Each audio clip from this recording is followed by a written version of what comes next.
वाहिगुरू जी का खालसा वाहिगुरू जी की फतेह। संगत टेलीविजन के माध्यम के राही मैं आप जी का दास गुरदीप सिंह एक बार फिर आप जी के चरण परसन के लिए हाजिर हुए हैं। जिवें कि आप जानते हो कि मैं आप जी का दास हर शुक्रवार 7 तो 9 और हर शनिचरवार 6 तो 8 आप जी के चरण परसिया करते हैं और इस दे विच सिख कौम के आप कुछ मेहमानों को सद्या करते हाँ, कुछ आप मसले जिहड़े ने वो उजागर करिया करते हाँ जिन्हां दा वाह वास्ता सिख धर्म दे नाल सिख कौम दे नाल हुंदा है। अज साडे पास मेहमान कोई नहीं होएगा, लेकिन अज मेहमान के तौर पर आप जी दियां फोन कॉल्स शामिल रहणगियां। जिवें कि आप जानते हो कि अज सावन की संगरांद है, अज सौण का मुबारक महीना चढ़िया है और सावन के इस महीने के नालों ही नाल अज सत्कारयोग शहीद भाई साहब भाई तारू सिंह साहब जी का पावन पवित्र शहादत दिहाड़ा भी है। तो आप पहला अज दे संगरांद के दिहाड़े उपर गल करांगे। इस तो पहला थोड़ी जी गल मैं आप जी दे नाल करदा चलां। कल दी जो साडी डिस्कशन सी उसके लिए बहुत सारी आप जी की फीडबैक आई, बहुत सारे आप जी के फोन कॉल आए और बहुत अच्छा लगा। काफी सारी ईमेल्स भी आईयां। एक दो फोन कॉल्स शायद या ईमेल कुछ मैंने दस्या गया, कुछ ऐसियां भी आई कि जिहड़ियां नाम सिमरन की जिहड़ी जरनैल सिंह साहब जी ने गल कीती सी उसदे नाल सहमत नहीं सन। आप कोशिश करांगे कि किसी वक्त जरनैल सिंह साहब जी को दोबारा बुला के या किसी होर विद्वान को बुला के एक बार फिर नाम सिमरन उपर आप गलबात करांगे। तो अलबत्ता अपना या साडा संगत टेलीविजन का मकसद ये बिल्कुल नहीं है कि असीं किसी को ठेस पहुंचानी है।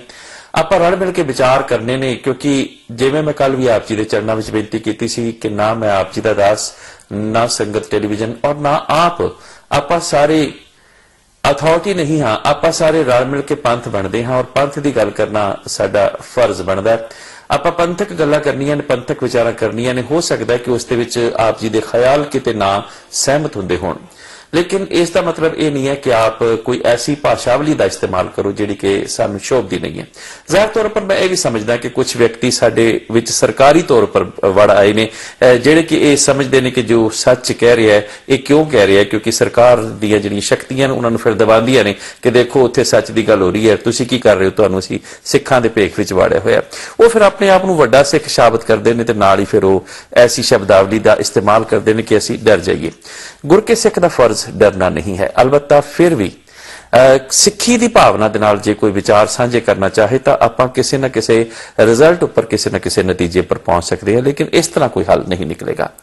तो अज संगरांद है जी, यानी कि सब तो पहला क्वेश्चन, सब तो पहला प्रश्न यह है कि सिख धर्म दे विच संगरांद का महत्व की है कि आप संगरांद मनाउणी है या नहीं मनाउणी, या जे मनाउणी भी है तो किस तरह मनाउणी है, तो जे नहीं मनाउणी तो क्यों नहीं मनानी। इन्हां सारियां गल्लां दा आपां विचार करांगे। उस तो बाद दूसरे दौर दे विच आपां गलबात करांगे। अज भाई तारू सिंह साहब जी का पावन पवित्र शहादत दिहाड़ा भी है, तो भाई तारू सिंह साहब जी की शहादत उपर भी अज आपां विचार करांगे। आप जी का बहुत बहुत धन्यवाद करते हुए, बहुत बहुत आप जी का सत्कार सन्मान करते हुए और आप जी नूं जीव आया नूं कहते हुए संगरांद के महीने उपर आप विचार करते हैं। सतगुरु जी ने संगरांद नहीं लिखिया, सतगुरु जी ने पातशाह शब्द जिहड़ा है वो रागां दे विच राग माज वरतिया है और 12 माह जिहड़ा है उसका उन्होंने सिर लेख रखा है।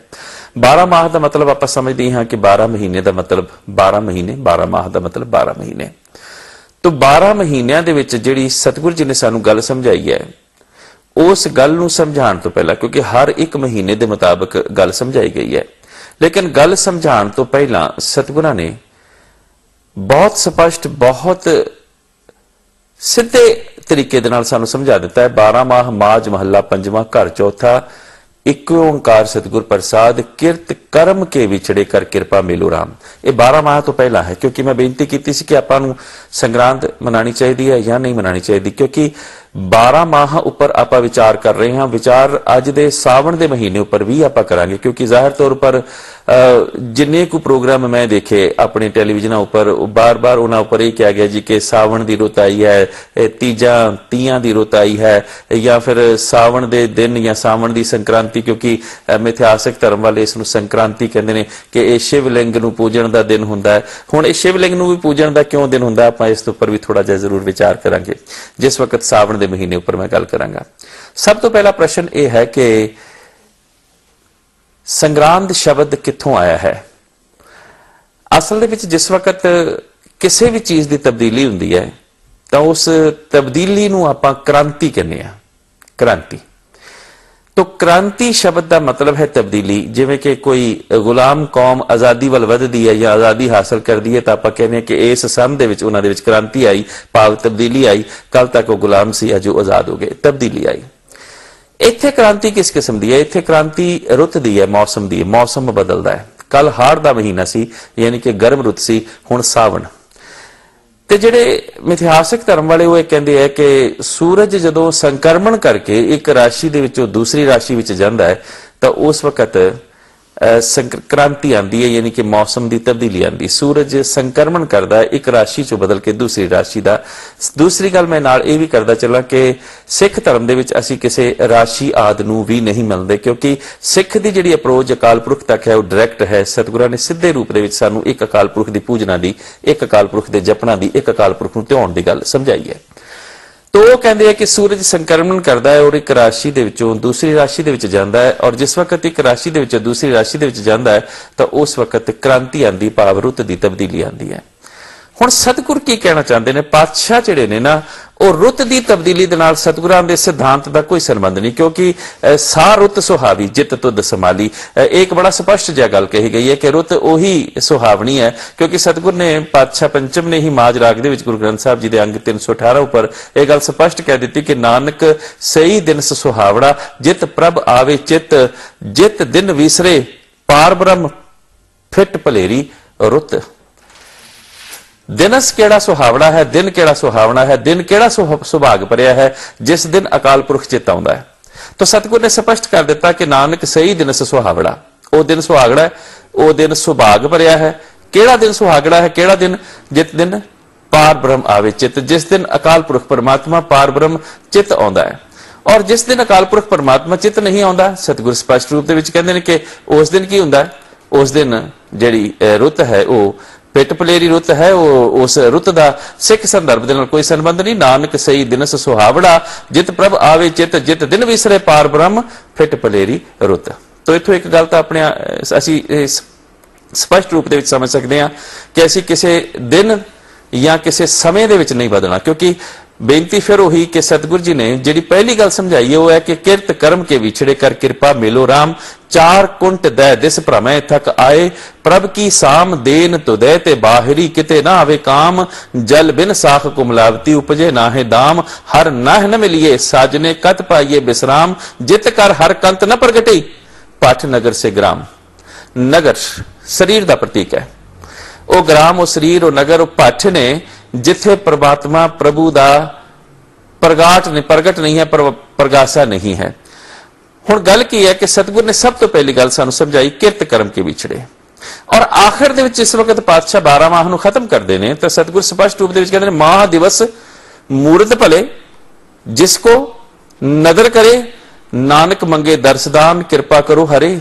माह दिवस, और उस तो पहला पातशाह की कहते हैं प्रेम भगत तिन पाइया, बिख्या नाह जरे, कूड़ गए दुविधा नसी, पूर्ण सच भरे, पार ब्रह्म प्रभ सेवदे, मन अंदर एक तरे, माह दिवस मूर्त भले, जिसको नदर करे नानक मंगे दर्शदान, कृपा करो हरे।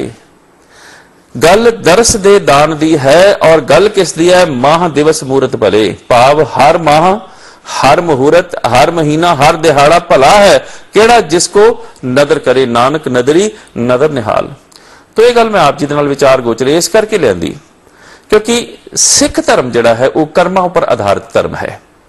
इत्थे कर्म उस पक्षों प्रधान है क्योंकि कर्म ने ही धर्म बनना है, लेकिन केड़े कर्म ने? शुभ कर्म ने, और कर्म ने ही सानू परमात्मा तो अकाल पुरख तो दूर ले जाना है, लेकिन केड़े कर्म ने? दुष्कर्म ने। तो दो किस्म के कर्म ने, एक शुभ कर्म है, एक दुष्कर्म है। जिवें आप जी दे कोल कार है, हुण कार उपर बैठ के आप मंजिल वल भी वध सकते हो और मंजिल तो उलट भी जा सकते हो। यह तो आपकी मर्जी है कि कार का स्टेयरिंग आपने किस पासे दौड़ाना है, कि आपने कार नूं मंजिल वल लेके जाना है या मंजिल वलों आपने परे मोड़ना है। कार उसे रफ्तार में चलेगी, पेट्रोल उन्ना ही वरत्या जाएगा, फ्यूल उन्ना ही खर्च होगा, एनर्जी उन्नी ही लगेगी, समा भी उन्ना ही लगेगा। लेकिन अगर कार दी मंजिल वाल पिठ है तो फिर मंजिल पल पल दूर होंदी जाएगी, अगर कार दा मुंह मंजिल वाला है तो मंजिल पल पल नेड़े होंदी जाएगी। तो अगर कर्म शुभ ने तो मंजिल पल पल नेड़े होती जाएगी, अगर कर्म दुष्कर्म ने तो मंजिल पल पल दूर होती जाएगी। इसे करके सतगुरु ने सानू ये स्पष्ट रूप दे कह दिता कि शुभ कर्मन ते कबहू ना डरूं, शुभ कर्मन ते। तो शुभ कर्मां दी गल है।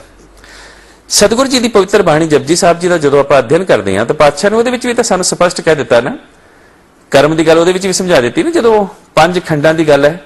तो 5 खंडा दे विच कर्म खंड भी एक खंड है। कर्म खंड की बाणी जोर तिथे होर ना कोई होर, तिथे जोध महाबलसूर तिन मैं राम रहा भरपूर। क्योंकि गल संत सिपाही की सतगुरु ने सानू समझानी है। तो कर्म खंड की, लेकिन पातशाह कहते कर्म खंड का एहो कर्म ज्ञान, धर्म खंड का एहो धर्म, माफी चाहांगा, ज्ञान खंड का आखो कर्म। हुण ज्ञान धर्म और कर्म ये तीनों चीजां इकट्ठियां सैमिटेलियसली नालों नाल चलदियां ने। ज्ञान जिहड़ा है वो विचकार है, कर्म इस पासे है, धर्म इस पासे है। तो ज्ञान मनुख नूं ज्ञात करावेगा उहदे कर्म बारे। तो कर्मां दा बद्धा होया मनुख या प्रभु नाल जुड़ेगा या प्रभु तो दूर हो जाएगा। किवें? दुष्कर्म दूर कर देंगे, शुभ कर्म नेड़े कर देंगे। हुण की चोर नूं पता नहीं कि मैं चोरी कर रहा, यह उसका कर्म है, पर की चोर दा कर्म उस नूं परमात्मा दे नाल जोड़ेगा? कि बलात्कारी नूं, रेपिस्ट नूं, जुए घर दे विच जाण वाले नूं पता नहीं कि वो किस जगह वज गई, नशा करने वाले नूं पता नहीं कि वो की कर रहे हैं। तो यह कर्म उस नूं फिर पल पल दूर करेगा, क्योंकि यह शुभ कर्म नहीं है, पर उन्होंने पता है। तो कर्म का ज्ञान होना, धर्म खंड का एहो धर्म, ज्ञान खंड का आखो कर्म। तो कर्म का ज्ञान बहुत जरूरी है, लेकिन कर्म का ज्ञान किस वक्त होएगा? जिस वक्त तुहाडे कोल ज्ञान नूं अपनाउण दी शक्ति होएगी। इसे करके सतगुरु ने कहा जत पहारा धीरज सुनियार। जत पहारा मनुख का जिहड़ा जत है उस नूं पहार, लेकिन नाल ही पातशाह ने कहा अहरण मत वेद हथियार। अहरण मत वेद हथियार, यानी कि अहरण जिस दे उपर सुनियार सोने नूं टिक टिक टिक टिक टिक टिक टिक टिक करके एक घाड़त करदा, एक गहना कर दिंदा, और उस गहने दे विच की हुंदा है? उस गहने नूं लोग शिंगार दा, हार दा कर्म कर लेंदे ने, उस दे नाल शिंगार करदे ने। लेकिन वो गहना इन्ने धीरज दे नाल बनिया है। धीरज भी अगर मनुख दे विच हो जावे, क्योंकि सतगुरु ने संतोख की गल भी की ना, धर्म के धौल धर्म दया का पूत संतोख था परख्या, दया कपा संतोख सूत। क्योंकि संतोख जिहड़ा ना सूत्रबद्ध है। धर्म दी कई वनंगियां हो सकदियां ने।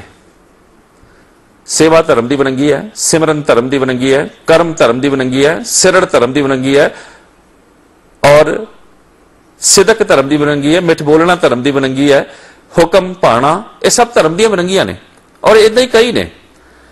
लेकिन अगर ये मोती ने तो यह माला ताइयों बन सकती है जे सूत्र है तो, क्योंकि मोती जिन्ना मर्जी कीमती होवे वो मोती सूत्र नहीं बन सकता। सूत्र क्यों नहीं बन सकता वो मोती? क्योंकि क्षमा करनी, वो मोती माला नहीं बन सकता। माला क्यों नहीं बन सकता? जी वो सूत्र नहीं है। तो सूत्र तो बिना मोतियां नूं आपां परो नहीं सकते। तो सतगुरु ने मोतियां नूं यानी कि धर्म दीयां विनंगियां नूं परोण दे लई की कीता? पातशाह ने एक सरम, एक सानू सूत्र दे दिता सबर दा, संतोख दा। हुण इत्थे पातशाह की कह रहे हैं कि जत पहारा धीरज सुनियार, हो सकता है कि तेरे पास वो धीरज आ जाए, लेकिन इहदे नाल एक काम होर करी कि धीरज नूं इस उच्च कोटि तक लै जाई कि जदों अहरण मत वेद हथियार, जिस वक्त वेद यानी कि ज्ञान दा, उत्थे वेद दा मतलब ज्ञान है, अगर ज्ञान दा हथियार तेरे इस मत उपर पवे तो इस मत की अहरण टुटनी नहीं चाहिए। क्योंकि जे अहरण टुट गई ना तो फिर धीरज कुछ ना कर सकेगा। हुण सुनियार दा धीरज कुछ ना कर सकेगा, जो हथौड़ियां मारदा मारदा मारदा मारदा ऐसी हथौड़ी मार बैठे कि थलो अहरण ही टुट जाए। जे अहरण टुट गई तो फिर वो घाट नहीं काट सकेगा। तो सतगुर कहते हैं, क्योंकि जाहिर तौर पर जिस वक्त लोग सानू बहुत सारे असीसा भी देंगे, मैं माफी चाहूंगा, धमकियां भी बहुत देंगे ने, आज गल किदां कहती, हुण तू बाहर निकल के दिखाई, हुण तेरा मजारा करांगे, हुण तेरा आ करांगे, वो करांगे। ਇਹਦਾ मतलब की है? ਇਹਦਾ मतलब है कि उन्हां दी जिहड़ी अहरण है ना वो मजबूत नहीं है मत दी, ਉਹਦੇ ਉੱਪਰ ਜਦੋਂ वेद दा ज्ञान दा हथियार पैंदा तो बर्दाश्त नहीं कर सकते। तो सतगुर कहते हैं कि तू उस नूं इन्नी मजबूत कर ले कि जिस वक्त ज्ञान दा ਉਹਦੇ ਉੱਪਰ हथियार पवे, उस वक्त तेरी अहरण रूपी मत इन्नी को मजबूत होनी चाहिए है कि वह ज्ञान नूं समझे, क्योंकि ज्ञान नूं समझे बिना गल नहीं हो सकती। तो सतगुर ने उहदे लई स्पष्ट किया है कि ज्ञान है कि ज्ञान खंड में ज्ञान प्रचंड, हुण प्रचंड की है? प्रचंड एक प्रबल अवस्था है, समझण की अवस्था है। क्षमा करनी, मैं उदाहरण देन लगा। एक सिगरेट की डब्बी खरीदने वाला व्यक्ति जिस वक्त डब्बी खरीद रहा होंदा, उहदे सामने वड्डा वड्डा लिखा होंदा स्मोकिंग किल्स, एडा वड्डा वड्डा लिखा होंदा smoking is injurious to your health, ये तुहानू मार सकती है।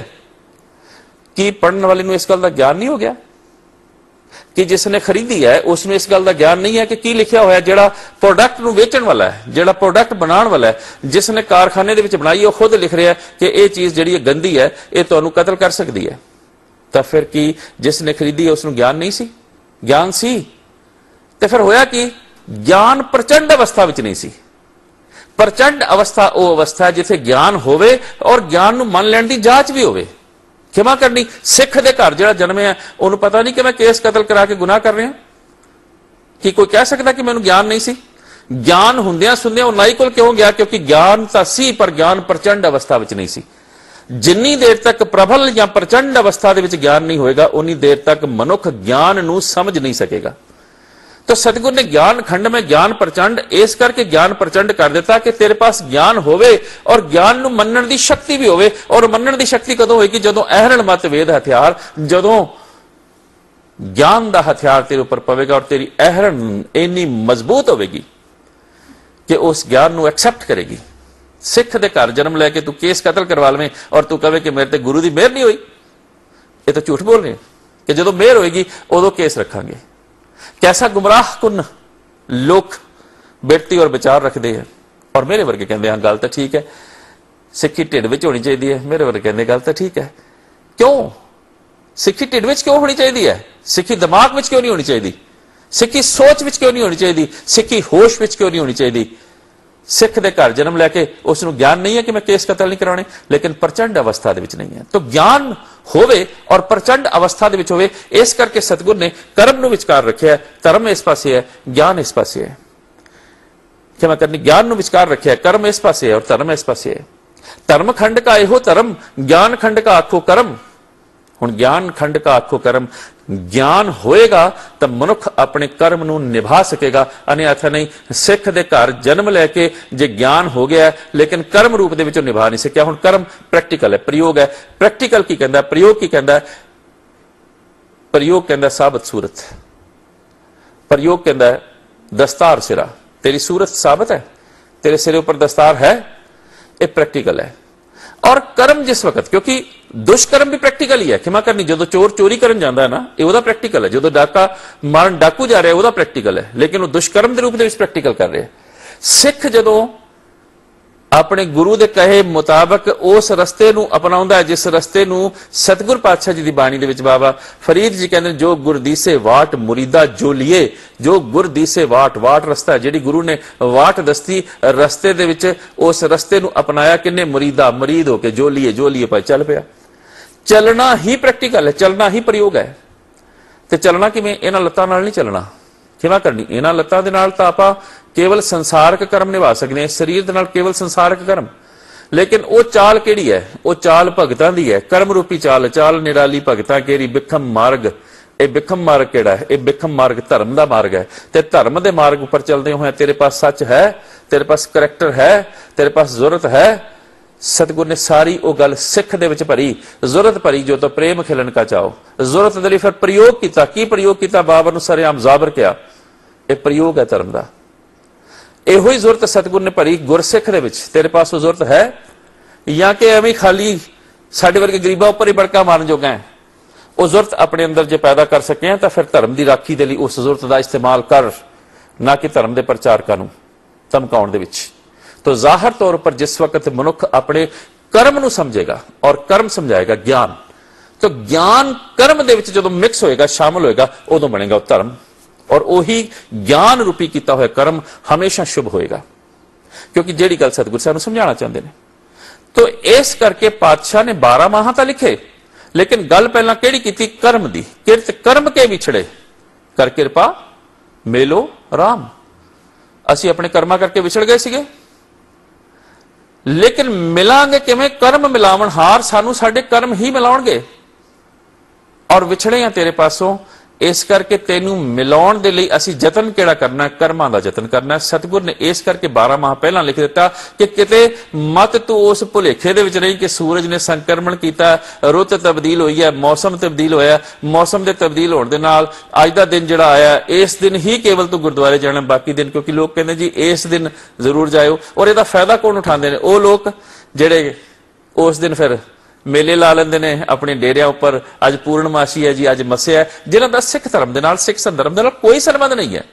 हाँ एक चक्कर कर्म है संसार दा, क्योंकि सूरज धरती चंद्रमा आस पास इर्द गिर्द घूम रहे हैं, और उस चक्कर कर्म दे विच कदी पूरा जिस चंद चढ़ गया, कदी अधूरा चंद चढ़ गया। जो अधूरा चंद चढ़ गया तो इसदा मतलब चंद अधूरा नहीं है, उहदे उपर रोशनी अद्धी पई है। लोगों ने तो अपने झंडे ते अधूरा चंद छाप दिता, यह सोच के कि शायद चंद अधूरा हो गया। चंद तो पूरा ही सी, लेकिन रोशनी क्योंकि अद्धी पै रही सी, इस करके उदा नजर आया। तो मनुख उस चीज को एक्सेप्ट करता है, कबूल करता जिहड़ी उन्हें नजर आ रही है, जिहड़ी नहीं नजर आ रही। और यही ही कॉन्सैप्ट सतगुर ने सानू दिता है। पातशाह कहते जिहड़ी नजर आ रही है ना चीज, वो झूठ है। जेती समग्री देखो रे नर, तेती ही छड़ जानी। तो जिहड़ी चीज नजर नहीं आ रही वो सच है। शरीर नजर आ रहा है, शरीर झूठ है। आत्मा नजर नहीं आ रही, इस करके जिहड़ा तर्कशील है वो तर्क दिंदा है, और तर्कों के आधार पर गलत गल नूं भी सही करने की कोशिश करता है।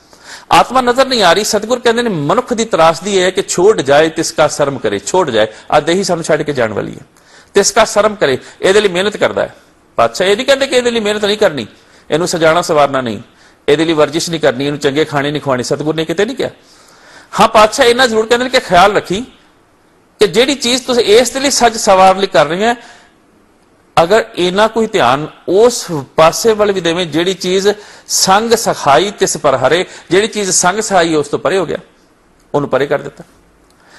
हुण होया कि यह त्रासदी तेरे नाल वापरी, और इस त्रासदी दे विच तू धर्म नहीं समझ सकिया, और फिर की करदा रहा? मस्यावां संगरांदां तो बड़ियां मनाइयां, पूर्णमाशियां तो बड़ियां मनाइयां, लेकिन रब्बी बाणी नूं जिहड़ी सतगुर गल सानू समझाना चाहते सन वो समझ नहीं सकिया। इस करके पातशाह ने नाल ही फिर कह दिता, माह दिवस जितकर हर कंत न प्रगटी, पाठनगर से ग्राम सर्व सिंगार तलोब रस सन दे ही समखाम। नाल ही फिर पातशाह ने आखिर दे विच कह दिता, माह दिवस मूर्त परे। लेकिन नाल ही सतगुर ने कह दिता, जिन्हें जिन्हें नाम ते आया तिनके काज सरे। देखना नाम जिहड़ा है वो नाल ही ध्यान दी विधि दे नाल चलेगा। जिसने भी नाम ते आया एक कारज उसे दे ही सरनगे, क्योंकि कारज सारण वाला साडे कोल केवल एक नाम है, और वो नाम एक अकाल पुरख दा है। लेकिन उस नाम नूं जिहड़ा समझेगा वही उस नाम के प्रति अपने आप को सुचेत कर सकेगा, या वही अपने आप को सुचेत अवस्था दे विच लिजा सकेगा। अन्यथा गल मनुख नूं समझ नहीं लगेगी। तो हुण इस अवस्था दे विच जदों आपां जाने आ ते फिर आपां इस गल नूं समझदे आ कि सतगुर ने जिहड़ी 12 माहां दे विच गल लिखी है वो सानू एक आत्मक टच, एक आत्मक पॉइंट देने वास्ते समझाई है। हुण वो आत्मक पॉइंट की है? किवें करनी? सूरज संक्रमण करता है और कहते हैं कि रुत बदलती है, और रुत बदली भी है, ये कोई शक नहीं है कि हो सकता है कल तक की गर्मी जी पैंदी होए अज सावन करके वो थोड़ी जी शांत हो जाए, गर्मी मीह वसे तो थोड़ा जिहा शांत हो जाए। पर मनुख का जिसने परमात्मा नूं सिमरना है वह दुनियावी रुतां दे नाल कोई कंसर्न नहीं है, कोई मतलब नहीं है। क्योंकि सिमरना जी है, क्योंकि क्षमा करनी कि आप गर्मियों के नितनेम अपना बढ़ा दें या सर्दियों में घटा दें, जिन्ना यथा संभव होंगे, भावें गर्मी हो भावें सर्दी हो, जिन्ना कोई आप कर सकते हैं करते हैं।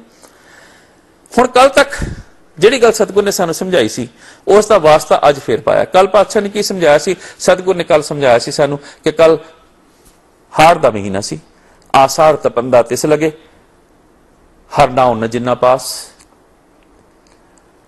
हाड़ का महीना तपदा किस नूं लग्या? जिसते कोल अकाल पुरख का नाम नहीं सी। लेकिन गल संदर्भ दे विच जाके किहड़ी समझण वाली है कि कोई ऐसा व्यक्ति है वड्डे तो वड्डा साध, वड्डे तो वड्डा ब्रह्म ज्ञानी जिहड़ा अपने आप को अखवांदा है, या वड्डे तो वड्डा कोई संत लै आओ जिहड़ा कहे कि उसनूं तपश महसूस नहीं हुई। हुण किवें करनी? सतगुर पातशाह पिता पंचम गुरु अर्जन देव महाराज जी गर्म देश गर्म रुत दे विच गर्मी दे इस महीने विच तत्ती तवी ते बैठे ने कि पातशाह जी दा पावन सीस पावन शरीर जिहड़ा सी वो छालियां दे नाल शुमार नहीं होया कि सतगुरां दे पावन सीस उपर किवें करनी पावन शरीर उपर छाले नहीं पए। एदा मतलब तपश लगी ना, तपश महसूस हुई ना, लेकिन सतगुरां ने उस तपश नूं तपश मन्निया नहीं, क्योंकि वो तपश दुनियावी तपश सी, वो जरूरत सी जिवें मैं पहली गल की सी कि सतगुरां ने साडे अंदर एक जुरत भरी सी, जो सतगुर ने कहा सी जो तो प्रेम खेलन का चाहो सिर तर तली गली मुरियाओ, एक जुरत भर दी। सतगुरु जी उस जुरत का प्रयोग कर रहे हैं, प्रैक्टिकल कर रहे हैं, और उस प्रयोग के सतगुरां ने किया कि प्रैक्टिकल पातशाह ने किया कि तत्ती तवी के उत्ते सतगुरु जी बैठे ने। सतगुरां दे पावन शरीर उपर जिहड़े छाले पैने ने, इस गल का प्रतीक है कि शरीर नूं तपश तो उस तरह ही लगी है, और तपश हर शरीर नूं लगेगी।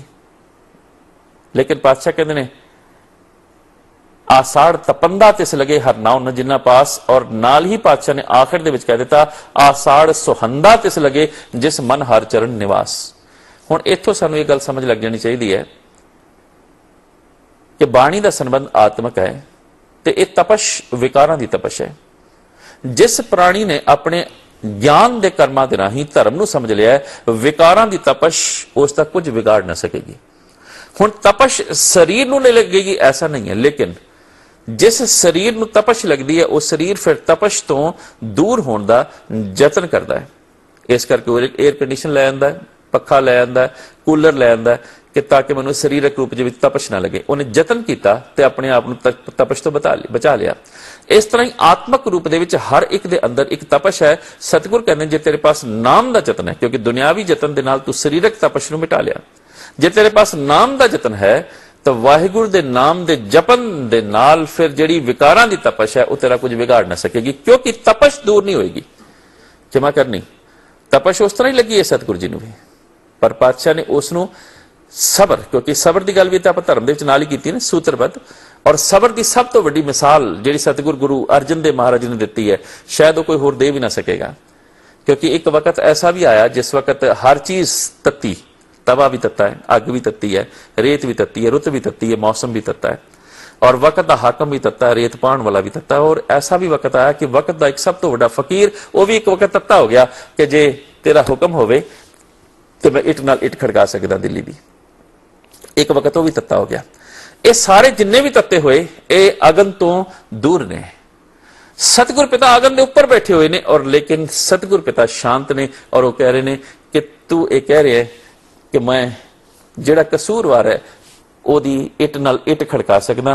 पातशाह कहते हैं कि मैं कसूरवार मनदा ही किसी नूं नहीं, क्योंकि उलाहनो मैं काहू न दियो मन मीठ तुहारो कियो, जैसी आज्ञा कीनी ठाकुर तिसते मुख नहीं मोरियो।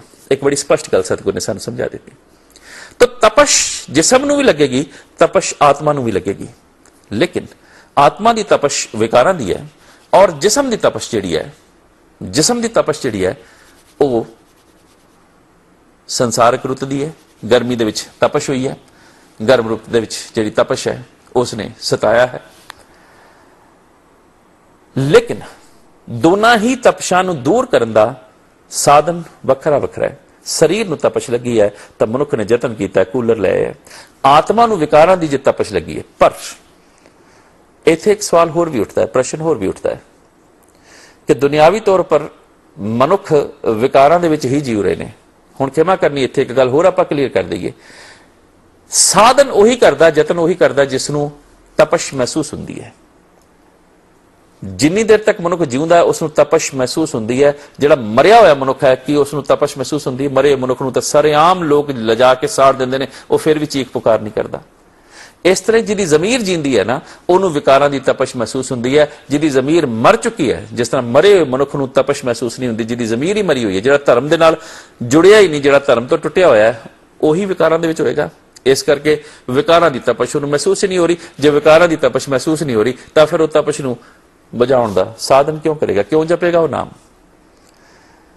इस करके मुख तो जुबान तो हो सकता है कि वो नाम सिमरते लोग नजर आउण, लेकिन नाम सिमरन का मतलब असल में समझ लगे ही नहीं।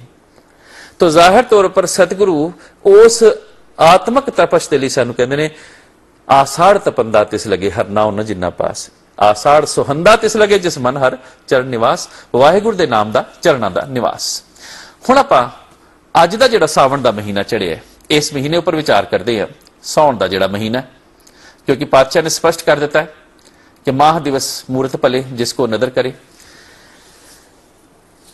सावन के महीने दे विच सतगुरु जिहड़ा सुनेहा देना चाहते हैं, जिहड़ी आपां गल भूमिका दी कीती उस तो गल स्पष्ट होएगी। सावन सरसी कामणी चरण कमल स्यो प्यार, कामणी जीव रूपी स्त्री है। जीव रूपी स्त्री सावण दे विच सरसी सा रसी दो शब्दों के नाल मिल के बनिया, रस दे विच भरी हुई। क्यों रस दे विच भरी हुई है? क्योंकि सतगुरां ने जिहड़ी गल सानूं समझाणी ना अंतरी भावना दे विच ओ आत्मक है, वाहिगुरू दे नाम दे नाल जुड़न दी। चरण कमल से प्यार, क्योंकि उसकी प्रीत उसकी सांझ चरण कमल एक अकाल पुरख एक वाहिगुरू दे नाल जा जुड़ी है। और होया की है? मन तन रत्ता सच रंग इको नाम आधार। मन और तन बेनती आप जी के चरणों के कीती सी कि मन का संबंध अंतरीव है, तन का संबंध बाहरी है। लेकिन मन नूं सतगुर ने पहला रखा है, क्योंकि जे मन मनेगा, कहो कबीर मन मानिया तो हर जानिया। और पातशाह गुरु तेग बहादुर महाराज कहते हैं माई इस मन को समझाए। गल मन नूं समझाण दी है। जिन्नी देर तक मन नहीं मनेगा, क्योंकि इसे करके बार बार पातशाह ने मन नूं समझाण दी गल कीती, माई इस मन को समझाए। मन अगर डिस्को वल जाना चाहना है, तन नूं की इतराज है। मन अगर लच्चर गीत सुनना चाहता है, तन नूं की इतराज है। इसे करके कल भी जिहड़े विचार कीते सन कि गुरु ग्रंथ साहब जी दे हजूर लोकां दे मन जिहड़े ने ना वो दूसरे पासे वल जोड़े जा रहे ने। वो आए ने गुरु ग्रंथ साहब जी दा सिद्धांत समझण वास्ते, उन्हां नूं भांगड़े वाले पासे लाया जा रहा है, उन्हां नूं नाच रस वाले पासे लाया जा रहा है। इहदा मतलब की है? ताकि वो अपने मन दे विच इसे नूं ही धर्म मन बैठण। बस फिर मन इस तरह ही जिहड़ा ना, मन ते ऑलरेडी शातिर है, बस इस तरह ही फिर तन नूं नचांदा जावे। इस करके जिन्नी देर तक मन नहीं समझदा, जिन्नी देर तक आप मन नहीं मनाउंदे, उन्नी देर तक गल बनती नहीं है। तो सतगुर कहते सावण सरसी कामणी चरण कमल सो प्यार, मन तन रत्ता सच रंग। जब मन रंगिया गया तो फिर तन भी रंगिया गया। सच दे रंग दे विच रंगे जाना, लेकिन सच दे रंग दे विच रंगे जाने की एक क्रिया है। सच दे रंग दे विच केवल वो रंगे जाणगे जिन्हां दे कोल केवल एक अकाल पुरख की उपासना है, एक तो इलावा किसी होर दी नहीं। मैं आप जी नूं बेनती की सी कि कुछ लोग अज शिवलिंग की भी पूजा करते हैं। उत्थे हुण कामणी का भी जिक्र है, वासना दे विच भरी हुई। हुण लिंग का जिहड़ा प्रतीक है, उसके उपर दुध जिहड़ा पाया जाता है चिट्टे रंग का, उहदा प्रतीक है। मैं हुण इत्थे ओपन गल नहीं कर सकता। आप इसका जिहड़ा मिथ्यासक संदर्भ है उसनूं पढ़ लेना, आपनूं सारी गल का ज्ञान हो जाएगा कि क्यों उहदे उपर दुध टपकाया जाता लिंग उपर, और इसकी पूजा क्यों की जाती है। तो जाहिर तौर पर वो लोग सावण दे विच इस दिन मनाउंदे ने। तो सतगुर ने सानू उस जीव रूपी स्त्री दे सावण दे महीने दे विच, क्योंकि जिस तरह बारिश की बूंद पैंदी है, गर्मी की तपश तो निकल के मनुख जिस तरह राहत महसूस करता है, राहत महसूस उस तरह ही होंदी है जिस तरह सा रस किसी रस दे विच किसी रस का स्वाद सानू आंदा है। जिद्दां बहुत सारी गर्मी होवे और गर्मी तो बाद तपश तो बाद एकदम सानू राहत मिले, एकदम ठंड मिले, और ठंड दे विच आपां या एकदम सानू सर्द हवावां मिल जाण, तो उस वक्त बहुत ज्यादा एक राहत जिहा महसूस हुंदा है। तो ये राहत जिहड़ी है ना, वाहिगुरू दे नाम दी सतगुर सानू देना चाहते हैं। लेकिन ये आत्मक राहत है, इस दे विच मन जोड़े बिना।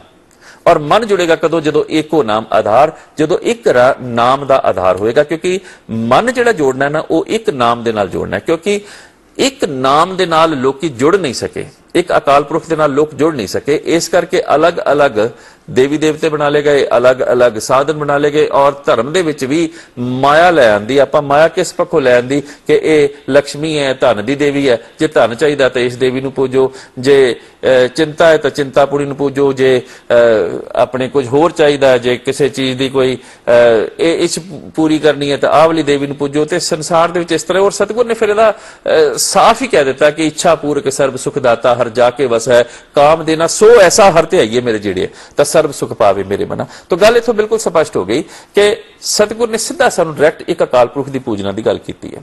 तो पातशाह ने इत्थे एक नाम का सानू जिहड़ा आधार दिता, क्योंकि दुनियावी तौर पर विकारां दे झक्खड़ भी झुलणगे, दुनियावी तौर पर जुल्मां दीयां हनेरियां भी झुलणगीਆਂ। जिवें आम जिंदगी दे विच बड़ियां सारियां हनेरियां आउंदियां ने, झक्खड़ झुलदे ने, तूफान आउंदे ने, लेकिन भवन किहड़े डिगदे ने जिन्हां दे कोल आधार मजबूत नहीं है। जिन्हां दे कोल आधार मजबूत है, जिन्ना मर्जी झक्खड़ आ जाए ਉਹ ਭਵਨ ਕਾਇਮ ਰਹਿੰਦੇ ਨੇ। ਸਤਿਗੁਰ ਸਾਡਾ ਆਧਾਰ ਮਜ਼ਬੂਤ ਕਰਨਾ ਚਾਹੁੰਦੇ ਨੇ ਤੇ ਜਿਸ ਦੇ ਕੋਲ ਨਾਮ ਦਾ ਆਧਾਰ ਹੈ ਉਸ ਨੂੰ ਵਿਕਾਰਾਂ ਦੇ ਝੱਖੜ ਝੁਲਾ ਨਾ ਸਕਣਗੇ, ਡੁਲਾ ਨਾ ਸਕਣਗੇ। ਵਕਤ ਦੀਆਂ ਸਰਕਾਰਾਂ ਵੱਲੋਂ ਦਿੱਤੇ ਹੋਏ ਲਾਲਚ ਜਾਂ ਤਸੀਹੇ ਉਹਨਾਂ ਨੂੰ ਡੁਲਾ ਨਾ ਸਕਣਗੇ। ਇਸ ਕਰਕੇ ਜਿਸ ਦੇ ਕੋਲ ਇੱਕ ਨਾਮ ਦਾ ਆਧਾਰ ਹੈ, ਕਿਉਂ ਇੰਨੀਆਂ ਸ਼ਹਾਦਤਾਂ ਪਾ ਦਿੱਤੀਆਂ, ਕਿਉਂ ਇੰਨੇ 2 ਦਹਾਕਿਆਂ ਤੱਕ ਲਗਾਤਾਰ, ਕਿਉਂ ਗੁਰੂਆਂ ਦੇ ਵਕਤ ਤੋਂ ਹੀ ਸ਼ਹਾਦਤਾਂ, ਕਿਉਂ ਨਹੀਂ ਡੋਲ ਰਹੇ ਸਿੱਖ? ਆਖਰ ਕੁਝ ਤਾਂ ਕਾਰਨ ਹੋਏਗਾ, ਲੇਕਿਨ ਕਿਹੜੇ? ਜਿਨ੍ਹਾਂ ਦੇ ਕੋਲ ਧਰਮ ਹੈ। ਸਤਿਗੁਰ ਕਹਿੰਦੇ ਨੇ ਕਿ ਮਨ ਤਨ ਰਤਾ ਸੱਚ ਰੰਗ ਇੱਕੋ ਨਾਮ ਆਧਾਰ, ਵਿਖਿਆ ਰੰਗ ਕੁੜਾਵਿਆ ਦਿਸਨ ਸਭੇ ਛਾਰ। ਹੁਣ ਇਹਦੇ ਮੁਕਾਬਲੇ ਉੱਪਰ ਦੂਸਰੀ ਕਿਹੜੀ ਗੱਲ ਹੈ? ਵਿਖਿਆ ਰੰਗ। ਵਿਖਿਆ ਜ਼ਹਿਰ ਨੂੰ ਕਿਹਾ ਜਾਂਦਾ ਹੈ ਤੇ ਜ਼ਹਿਰ ਕੀ ਹੈ? ਇਹ ਸੰਸਾਰ, ਇਹ ਵਿਸ ਸੰਸਾਰ ਤੁਮ ਦੇਖਦੇ, ਇਹ ਜ਼ਹਿਰ, ਇਹ ਹਰ ਕਾ ਰੂਪ ਹੈ। ਯਾਨੀ ਕਿ ਇਸ ਸੰਸਾਰ ਦੇ ਵਿੱਚ ਹੋ ਸਕਦਾ ਹੈ ਕਿ ਹੋਵੇ ਜ਼ਹਿਰ, ਲੇਕਿਨ ਤੁਸੀਂ ਕਿਉਂਕਿ ਆਪ ਜਦੋਂ ਬਾਜ਼ਾਰ ਦੇ ਵਿੱਚ ਚੀਜ਼ਾਂ ਖਰੀਦਣ ਜਾਂਦੇ ਹੋ, ਜਿਹੜੀ ਚੀਜ਼ ਲੋੜ ਹੈ ਉਸ ਨੂੰ ਲੈ ਆਉਂਦੇ ਹੋ, ਜਿਹੜੀ ਚੀਜ਼ ਨਹੀਂ ਲੋੜ ਉਸ ਨੂੰ ਉੱਥੇ ਛੱਡ ਆਉਂਦੇ ਹੋ। ਫਿਰ ਜਿਹੜੀ ਚੀਜ਼ ਲੈ ਕੇ ਆਏ ਹੋ ਉਸ ਚੀਜ਼ ਦੀ ਵੀ ਜਦੋਂ ਇਸਤੇਮਾਲ ਕਰਦੇ ਹੋ ਤਾਂ ਉਸ ਦਾ ਪੂਰਾ ਨਹੀਂ ਇਸਤੇਮਾਲ ਕਰਦੇ। ਆਪ ਕੇਲਾ ਲੈ ਕੇ ਆਉਂਦੇ ਹੋ, ਜਿੰਨੀ ਦੇਰ ਤੱਕ ਆਪ ਉਸ ਕੇਲੇ ਨੂੰ ਖਾ ਨਹੀਂ ਲੈਂਦੇ ਉਨੀ ਦੇਰ ਤੱਕ ਉਹਦਾ ਛਿੱਲੜ ਵੀ ਨਾਲ ਹੀ ਸੰਭਾਲ ਕੇ ਰੱਖਦੇ ਹੋ, ਲੇਕਿਨ ਜਦੋਂ ਕੇਲੇ ਨੂੰ ਇਸਤੇਮਾਲ ਕਰ ਲਿਆ ਉਹਦਾ ਛਿੱਲੜ ਸੁੱਟ ਦਿੱਤਾ ਗਿਆ। ਯਾਨੀ ਕਿ ਜਿਹੜੀ ਚੀਜ਼ ਸਾਨੂੰ ਚਾਹੀਦੀ ਹੈ ਉਹ ਕੱਢ ਲੈਣੀ ਆਪਾਂ ਸੰਸਾਰ ਤੋਂ। ਤਾਂ ਸੰਸਾਰ ਦੇ ਵਿੱਚ ਕੀ ਹੈ? ਇਸ ਸੰਸਾਰ ਦੇ ਵਿੱਚ ਹੀ ਹਰ ਹੈ, ਕਿਉਂਕਿ ਬਲਿਹਾਰੀ ਕੁਦਰਤ ਵਸਿਆ, ਇਸ ਦੇ ਵਿੱਚ ਹੀ ਅਕਾਲ ਪੁਰਖ ਵਸਿਆ ਹੋਇਆ। ਹਰ ਘਟ ਘਟ ਮੈਂ ਹਰ ਜੀਵ ਵਸੇ। ਇਸ ਕਰਕੇ ਪਹਿਚਾਨਣਾ ਹੈ ਉਸ ਨੂੰ, ਔਰ ਉਸ ਨੂੰ ਪਹਿਚਾਨਣਾ, ਕਿਉਂਕਿ ਇਹ ਤਾਂ ਕਦੀ ਨਹੀਂ ਹੋ ਸਕਦਾ ਆਪ ਸੜਕ ਤੇ ਚੱਲਦੇ ਜਾਓ, ਰਸਤੇ ਦੇ ਵਿੱਚ ਪੱਬ ਕਲੱਬ ਨਾ ਆਵੇ, ਜਾਂ ਰਸਤੇ ਦੇ ਵਿੱਚ ਜਾਂ ਆਪ ਘਰ ਦੇ ਵਿੱਚ ਬੈਠ ਕੇ ਕਦੀ ਟੈਲੀਵਿਜ਼ਨ ਲਗਾਓ। ਐਸਾ ਤਾਂ ਹੋ ਹੀ ਨਹੀਂ ਸਕਦਾ ਕਿ ਡਾਂਸ ਨਾ ਅੱਗੇ ਨਜ਼ਰ ਆ ਜਾਵੇ ਇੱਕ ਪਲ ਦੇ ਲਈ, ਭਾਵੇਂ ਬਾਅਦ ਦੇ ਵਿੱਚ ਆਪ ਰਿਮੋਟ ਰਾਹੀਂ ਉਸ ਨੂੰ ਚੇਂਜ ਕਰ ਦਿਓ। ਐਸਾ ਤਾਂ ਕਦੀ ਹੋ ਨਹੀਂ ਸਕਦਾ ਆਪ ਸਟੋਰ ਦੇ ਵਿੱਚ ਜਾਓ ਔਰ ਪੇਮੈਂਟ ਕਰਨ ਜਾਓ, ਪਿੱਛੇ ਪਈਆਂ ਸਿਗਰਟਾਂ ਜਾਂ ਸ਼ਰਾਬ ਦੀਆਂ ਬੋਤਲਾਂ ਉੱਪਰ ਨਜ਼ਰ ਨਾ ਪਵੇ। ਐਸਾ ਤਾਂ ਕਦੀ ਹੋ ਨਹੀਂ ਸਕਦਾ। ਲੇਕਿਨ ਗੁਰਸਿੱਖ ਨੂੰ ਕੀ ਉਹ ਪਿੱਛੇ ਪਈਆਂ ਸਿਗਰਟਾਂ ਜਾਂ ਸ਼ਰਾਬ ਦੀਆਂ ਬੋਤਲਾਂ ਪ੍ਰਭਾਵਿਤ ਕਰ ਸਕਦੀਆਂ ਨੇ? ਕਦੀ ਨਹੀਂ ਪ੍ਰਭਾਵਿਤ ਕਰ ਸਕਦੀ, ਕਿਉਂਕਿ ਗੁਰਸਿੱਖ ਨੇ ਆਪਣਾ ਮਨ ਤਨ ਆਪਣੇ ਅਕਾਲ ਪੁਰਖ ਦੇ ਹਵਾਲੇ ਕੀਤਾ ਹੋਇਆ। ਇਸ ਕਰਕੇ ਉਸ ਦੇ ਕੋਲ ਕਿਉਂਕਿ ਇੱਕੋ ਨਾਮ ਆਧਾਰ ਹੈ, ਇਸ ਕਰਕੇ ਵਿਖਿਆ ਰੰਗ ਕੁੜਾਵੇ। ਜਿਹੜੀ ਸਤਿਗੁਰ ਸਾਨੂੰ ਗੱਲ ਸਮਝਾਉਣਾ ਚਾਹੁੰਦੇ ਨੇ ਉਹ ਸਮਝ ਉਹਨੂੰ ਦੇਰ ਤੱਕ ਨਹੀਂ ਲੱਗ ਸਕਦੀ ਜਿੰਨੀ ਦੇਰ ਤੱਕ ਇੱਕ ਨਾਮ ਦਾ ਆਧਾਰ ਸਾਡੇ ਕੋਲ ਨਹੀਂ ਹੈ। ਇਸ ਕਰਕੇ ਪਾਤਸ਼ਾਹ ਨੇ ਕਿਹਾ ਵਿਖਿਆ ਰੰਗ ਕੁੜਾਵਿਆ। ਜਿਹੜਾ ਇਹ ਵਿਖਿਆ ਜ਼ਹਿਰ ਦਾ ਰੰਗ, ਸੰਸਾਰ ਦਾ ਰੰਗ ਹੈ ਨਾ, ਇਹ ਕੂੜਾ ਜਾਣਿਓ, ਕਿਉਂਕਿ ਹੈ ਤਾਂ ਸਾਰੇ ਰੰਗ ਇਸ ਸੰਸਾਰ ਦੇ, ਪਰ ਆਪਾਂ ਇਹਨਾਂ ਸੰਸਾਰ ਦੇ ਰੰਗਾਂ ਦੇ ਨਾਲ ਰੰਗ ਨਹੀਂ ਲਾਣਾ। ਰੰਗ ਆਪਾਂ ਕਿਹਦੇ ਨਾਲ ਲਾਣਾ ਹੈ? ਰੰਗ ਆਪਾਂ ਲਾਣਾ ਉਸ ਇੱਕ ਅਕਾਲ ਪੁਰਖ ਦੇ ਨਾਲ, ਉਸ ਦੇ ਰੰਗ ਦੇ ਵਿੱਚ ਰੰਗਿਆ ਜਾਣਾ। ਇਸ ਦਾ ਵੀ ਸਤਿਗੁਰ ਨੇ ਇੱਕ ਬਹੁਤ ਖੂਬਸੂਰਤ ਚਿੱਤਰਣ ਕੀਤਾ ਹੈ। ਇਸ ਦੇ ਲਈ ਸਤਿਗੁਰ ਜੀ ਕਹਿੰਦੇ ਨੇ ਕਿ ਜਿਵੇਂ ਇੱਕ ਬਿਰਖ ਦੀ ਛਾਂ ਹੈ, ਸੰਸਾਰ ਨੂੰ ਬਿਰਖ ਦੀ ਛਾਂ ਦੇ ਬਰਾਬਰ ਸਤਿਗੁਰ ਨੇ ਕਿਹਾ ਬਿਰਖ ਹੈ। ਹੁਣ ਪਾਤਸ਼ਾਹ ਕਹਿੰਦੇ ਨੇ ਕਿ ਇਸ ਬਿਰਖ ਦੀ ਛਾਂ ਹੇਠ ਤੂੰ ਬੈਠ। ਸਤਿਗੁਰ ਨੇ ਬਿਰਖ ਦੀ ਛਾਂ ਨੂੰ ਮੰਨਣ ਤੋਂ ਇਨਕਾਰ ਨਹੀਂ ਕੀਤਾ, ਲੇਕਿਨ ਇਸ ਬਿਰਖ ਦੀ ਛਾਂ ਦੇ ਨਾਲ ਰੰਗ ਲਾਉਣ ਤੋਂ ਇਨਕਾਰ ਕੀਤਾ ਹੈ। ਬਿਰਖ ਕੀ ਛਾਇਆ ਸਿਓ ਰੰਗ ਲਾਵੇ, ਉਹ ਬਿਨਸੇ ਉਹ ਮਨ ਪਛਤਾਵੇ। ਜਿਸ ਨੇ ਇਸ ਬਿਰਖ ਦੀ ਛਾਂ ਦੇ ਨਾਲ ਰੰਗ ਲਾ ਲਿਆ ਨਾ, ਇਹ ਬਿਨਸ ਜਾਏਗੀ। ਹੁਣ ਜਦੋਂ ਬਿਨਸ ਜਾਏਗੀ, ਕਿਉਂਕਿ ਬਿਨਸਣੀ ਤਾਂ ਹੈ ਹੀ ਹੈ, ਆਦੇਹੀ ਬਿਨਸੇਗੀ ਇੱਕ ਦਿਨ, ਔਰ ਹਰ ਦੇਹੀ ਜਿੰਨੀਆਂ ਵੀ ਸੰਸਾਰ ਵਿੱਚ ਆਪਾਂ ਦੇਖਦੇ ਹਾਂ ਇੱਕ ਦਿਨ ਬਿਨਸ ਜਾਣੀਆਂ ਨੇ। ਲੇਕਿਨ ਦੁੱਖ ਕਿਸ ਨੂੰ ਹੋਏਗਾ? ਜਿਸ ਨੇ ਸੰਸਾਰ ਦੇ ਵਿੱਚ ਰੰਗ ਲਾ ਲਿਆ ਹੋਏਗਾ। ਤੇ ਜਿਸ ਨੇ ਰੰਗ ਨਹੀਂ ਲਾਇਆ, ਜਿਸ ਨੇ ਇੱਕ ਅਕਾਲ ਪੁਰਖ ਦੇ ਨਾਲ ਰੰਗ ਲਾਇਆ, ਉਸ ਨੂੰ ਦੁੱਖ। ਪਾਤਸ਼ਾਹ ਕਹਿੰਦੇ ਮੈਂ ਤੈਨੂੰ ਉਸ ਪਛਤਾਵੇ ਤੋਂ ਬਚਾਉਣਾ ਚਾਹੁੰਦਾ, ਇਸ ਕਰਕੇ ਤੂੰ ਬਿਰਖ ਦੀ ਛਾਂ ਹੇਠ ਬੈਠ, ਬਿਰਖ ਦੀ ਛਾਂ ਨੂੰ ਤੂੰ ਮਾਣ। ਇਹ ਨਹੀਂ ਕਿ ਬਿਰਖ ਦੀ ਛਾਂ ਤੇਰੇ ਕੋਲ ਹੋਵੇ ਤੂੰ ਜਾ ਕੇ ਧੁੱਪੇ ਖੜਾ ਹੋ ਜਾ। ਸਤਿਗੁਰ ਨੇ ਐਸਾ ਕਦੀ ਨਹੀਂ ਕਿਹਾ। ਪਾਤਸ਼ਾਹ ਕਹਿੰਦੇ ਬਿਰਖ ਕੀ ਛਾਇਆ ਸੋ ਰੰਗ ਲਾਵੇ, ਰੰਗ ਲਾਣ ਤੋਂ ਇਨਕਾਰ ਕੀਤਾ, ਭਾਵ ਉਹਦੇ ਨਾਲ ਚਿੱਤ ਨਹੀਂ ਲਾਣਾ। ਇਹ ਕੁਟੰਬ ਤੁਝੇ ਦੇਖਦਾ ਚਲੇ ਨਾ ਹੀ ਤੇਰੇ ਨਾਲੇ। ਇਹਦਾ ਮਤਲਬ ਇਹ ਨਹੀਂ ਕਿ ਸਿੱਖ ਧਰਮ ਗ੍ਰਸਤ ਹੀ ਛੱਡ ਕੇ ਬੈਠ ਜਾਏਗਾ, ਕੋਈ ਸਿੱਖ ਧਰਮ ਤਾਂ ਹੈ ਹੀ ਗ੍ਰਸਤ ਦਾ ਧਰਮ। ਤਾਂ ਫਿਰ ਗੱਲ ਸਤਿਗੁਰ ਕਿਹੜੀ ਸਮਝਾਉਣਾ ਚਾਹੁੰਦੇ ਨੇ? ਪਾਤਸ਼ਾਹ ਸਪਸ਼ਟ ਰੂਪ ਦੇ ਵਿੱਚ ਕੇਵਲ ਇੰਨੀ ਗੱਲ ਸਮਝਾਉਣਾ ਚਾਹੁੰਦੇ ਨੇ, ਸਾਥ ਤੇਰੇ ਚੱਲੇ ਨਾ ਤਿਸ ਨਾਲ ਕਿਉਂ ਚਿਤ ਲਾਈ। ਇੱਕ ਸਵਾਲ ਪੁੱਛ ਦਿੱਤਾ ਪਾਤਸ਼ਾਹ ਨੇ ਕਿ ਜਿਹੜੀ ਚੀਜ਼ ਤੇਰੇ ਨਾਲ ਚੱਲਣੀ ਨਹੀਂ ਹੈ ਉਸ ਦੇ ਨਾਲ ਆਪਾਂ ਚਿੱਤ ਕਿਉਂ ਲਾਣਾ? ਸਾਥ ਤੇਰੇ ਚੱਲੇ ਨਾ ਤਿਸ ਨਾਲ ਕਿਉਂ ਚਿਤ ਲਾਈਏ। ਜਿਸ ਨੇ ਸਾਥ ਨਹੀਂ ਚੱਲਣਾ ਉਸ ਦੇ ਨਾਲ ਚਿੱਤ ਲਾਣ ਦੀ ਇਨਕਾਰੀ ਹੈ, ਉਸ ਕੁਟੁੰਬ ਨੂੰ ਪਾਲਣ ਦੀ ਇਨਕਾਰੀ ਨਹੀਂ ਹੈ, ਉਸ ਕੁਟੁੰਬ ਦੇ ਵਿੱਚ ਰਹਿਣ ਦੀ ਇਨਕਾਰੀ ਨਹੀਂ ਹੈ। ਉਸ ਕੁਟੁੰਬ ਦੇ ਵਿੱਚ ਰਹਿ ਕੇ ਉਸ ਦੀ ਪ੍ਰਤਿਪਾਲਣਾ ਕਰਨੀ, ਉਸ ਦੇ ਲਈ ਪਿਆਰ ਕਰਨਾ, ਪਿਆਰ ਜਗਾਣਾ, ਪਿਆਰ ਵਸੋਂ ਉਸ ਦੇ ਵਿੱਚ ਰਹਿਣਾ, ਪਾਲਣਾ ਕਰਨੀ ਕਿ ਪਰਮਾਤਮਾ ਨੇ ਇਹ ਸਾਰੀ ਖੇਡ ਬਣਾਈ ਹੈ, ਲੇਕਿਨ ਚਿੱਤ ਨਹੀਂ ਲਾਣਾ। ਬਿਰਖ ਕੀ ਛਾਇਆ ਸਿਓ ਰੰਗ ਲਾਵੇ, ਉਹ ਬਿਨਸੇ ਉਹ ਮਨ ਪਛਤਾਵੇ। ਹੁਣ ਸਤਿਗੁਰ ਕਹਿੰਦੇ ਨੇ ਇਸ ਕਰਕੇ ਵਿਖਿਆ ਰੰਗ ਕੁੜਾਵੇ ਆ, ਦਿਸਣ ਸਭੇ ਛਾਰ। ਇਹ ਜਿੰਨੀਆਂ ਚੀਜ਼ਾਂ ਨੇ ਛਾਰ ਭਾਵ ਨਾਸ ਹੋ ਜਾਣ ਵਾਲੀ। ਜੇਤੀ ਸਮਗਰੀ ਦੇਖੋ ਰੇ ਨਰ ਤੇਤੀ ਹੀ ਛੱਡ ਜਾਣੀ। ਇੱਕ ਬੜੀ ਸਪਸ਼ਟ ਗੱਲ। ਹੁਣ ਸਾਵਣ ਦੇ ਵਿੱਚ ਕੀ ਪੈਂਦਾ ਹੈ? ਬੂੰਦ ਪੈਂਦੀ ਬਾਰਿਸ਼ ਦੀ।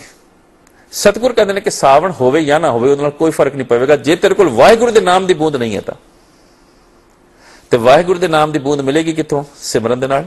ਹਰ ਅੰਮ੍ਰਿਤ ਬੂੰਦ ਸੁਹਾਵਣੀ, ਕਿਉਂਕਿ ਜਿਹੜਾ बरसात का मौसम है ना, गर्मी तो बाद हुण इत्थे तां रोज ही बारिश हुंदी रहिंदी जिन्हां मुल्कां च असीं हां, तो कई बारी बंदा फैडअप भी हो जाता और मैं तो कई बारी हैरान हो जाना। कई डॉक्टर सानूं कहंदे कि अजकल लोग डिप्रैशन दे विच जिहड़े बारिश है ना उस तो बड़ा डरदे है। तो जिथे गर्मी पै रही होवे ना, क्योंकि हुण आपां कह दईए आपां तां इत्थे आ गए, इत्थे गर्मी नहीं पै रही, इस गल नूं भी आपां समझना इत्थे गर्मी किहड़ी पै रही, आ तपश जिद्दां मैं पहलां गल कीती सी विकारां दी तपश। हुण इत्थे सतगुरु जी कह रहे हैं हर अमृत बूंद सुहावनी। हुण हर अमृत बूंद किनू सुहावनी लगी है? जिस दे कोल विकारां दी तपश है, लेकिन उसने उस तपश नूं महसूस कीता। इस करके पातशाह कहंदे ने फिर मिल साधुआं दे नाल मिल के, जिहड़े सतसंगत दे विच जाके साधु जन ने उन्हां दे नाल मिल के, क्योंकि तपश नूं आपां दूर करना है। और तपश दूर कदों होएगी? जिन्नी देर तक आपां सतसंगत दे विच नहीं जावांगे, जिन्नी देर तक आपां सतसंगत दे विच जाके नहीं बैठांगे। तो इस करके पातशाह ने स्पष्ट रूप दे विच कह दिता, अमृत बूंद सुहावनी मिल साधु पीवन हार, वण तण प्रभ संग मौलिया, समर्थ पुरख अपार, हर मिलने नूं मन लोचदा, कर्म मिलावन हार। गल आ गई ना कर्मां दी, क्योंकि किरत कर्म के विछड़े कर कृपा मिलो राम। इस करके कर्म मिलावन हार है, वण तण प्रभ संग मौलिया।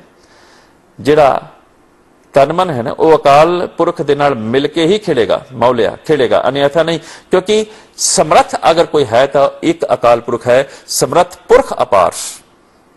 और उस अकाल पुरख के प्रति जो प्यास जगदी है तो फिर महीना भावें सावन का होवे, महीना भावें साउण का होवे, ते भावें हाड़ दा, ते भावें कोई होर, उसका महीने नाल कोई वास्ता नहीं। सिर्फ सतगुर ने महीने का वास्ता दे के गल जिहड़ी सानूं समझाई है कि किते तू दूजे पुठे कम्मां च ना पै जाई, कर्म चक्कर विच कर्म कांडां दे विच ना पा जाई। इस करके सतगुर कहंदे ने इस गल वल ध्यान दे लई कि जिहड़ी असल सिख दे आत्मक जिंदगी दे विच सावण दी बूंद है ना, वो अमृत दी बूंद है। जिहड़ी असल विच तपश है वो विकारां दी तपश है, और अमृत दी बूंद जिन्नी देर तक नहीं पेगी उन्नी देर तक तपश नहीं मिटेगी। और पातशाह कहते हैं हर मिलने नूं मन लोचदा, क्योंकि मन तन मौलिया, इस करके मन लोचेगा। हर मिलने नूं मन लोचदा, कर्म मिलावन हार। जे मन लोचदा तो इस गल नूं समझ लई कि कोई कारण नहीं है कि कोई होर चीज तेनों मिला सके, कोई कारण नहीं है। अगर कोई चीज मिलाएगी तो केवल सिर्फ कर्म ने, और मनुख दे कर्म ही मिला सकते हैं, कर्मां तो बिना मनुख ना मिल सकेगा। तो जिन सखिए प्रभ पाया हों तिनके सद बलिहार, सतगुर कहते नानक हर जी मया कर शब्द सवारणहार। कर्मां दी भी गल है और गल शब्द दी भी है। शब्द सवारणहार जिहड़ा मनुख नूं उसकी जिंदगी नूं संवारेगा वो केवल शब्द है। शब्द तो बिना मनुख न संवर सकेगा, न संवारिया जा सकेगा। मनुख की आत्मा संवरेगी, क्योंकि शब्द साडे लिए एक श्रृंगार भी है। जिवें मनुख ने जिसम ते श्रृंगार किया अपने आप को सोहना बनाउण दे लई, इस करके सतगुरु जी ने शब्द नूं श्रृंगार किया है। सरम खंड की बाणी रूप, तिथे घाट कड़िए बहुत अनूप, ताकि गला कथिया ना जाए, जे को कहे पिछे पछताए। ते फिर पातशाह कहंदे ने जिन सखिए प्रभ पाया हों तिनके सदबल हार, नानक हर जी मया कर शब्द सवारण हार, सावण तिना सुहागणी जिन राम नाम उरहार। वाहिगुरु दे नाम दा उरहार, वाहिगुरु दे ही नाम दा सतगुरु कहंदे ने ओ श्रृंगार जिहड़ा शब्द राही मनुख ने अपनी आत्मा उपर करना है। तो अज सावण का जिहड़ा महीना चढ़िया है, आप सबना दे लई चढ़दियां कला वाला होवे, मुबारक होवे। लेकिन गल आपां केवल ते केवल इक्को याद रखनी है, किरत कर्म के विछड़े कर कृपा मेलो राम। और जिन जिन नाम ते आया तिनके काज सरे, जिन्हें भी नाम ते आया। इस करके सतगुर कहते ने हर दिन भला है तेरे लिए, माह दिवस मूरत भले, जिसको नदर करे नानक मंगे दर्शदान, कृपा करो हरे। और नाल ही पातशाह ने कह देता है जिस दिन परमात्मा अकाल पुरख वाहिगुरु चित नहीं आंदा, ओ फिट भलेरी रुत, ओ रुत फिटकार योग है, वो दिन फिटकार योग है। इस करके गुरसिख कर्म कांडां दे विच नहीं फसदा, वो किसे दिन नूं मिथ के अपना कोई मुहूर्त नहीं कढ़दा, वो किसी दिन नूं मिथ के अपना कोई काम नहीं करता, वो किसी समय नूं मिथ के अपना कोई काम नहीं करता। क्योंकि लोग तो दान भी कई बार दिन नूं मिथ के देंदे ने। गुरसिख जिस वक्त अपने धर्म नूं कर्म राही निभाउंदा है, उही दिन शुभ हो जाता है, उही घड़ी शुभ हो जाती है, उही समा शुभ हो जाता है। इस करके सतगुर ने अपने गुरु नूं शब्द रूप दे विच मन विच वसा के अपने एक अकाल पुरख नूं याद रखना है। आप सबना दा बहुत बहुत धन्यवाद है जी। वो संग्रांत यानी कि सावन का महीना आप सबना दे लई चढ़दियां कला वाला होवे। हो सकता बोलदियां कोई वध कस लफज जुबान तो निकल गया होवे, आप गुरु रूप हो कृपा करनी जी, अणजाण नूं अणजाण जान के बख्श लेना।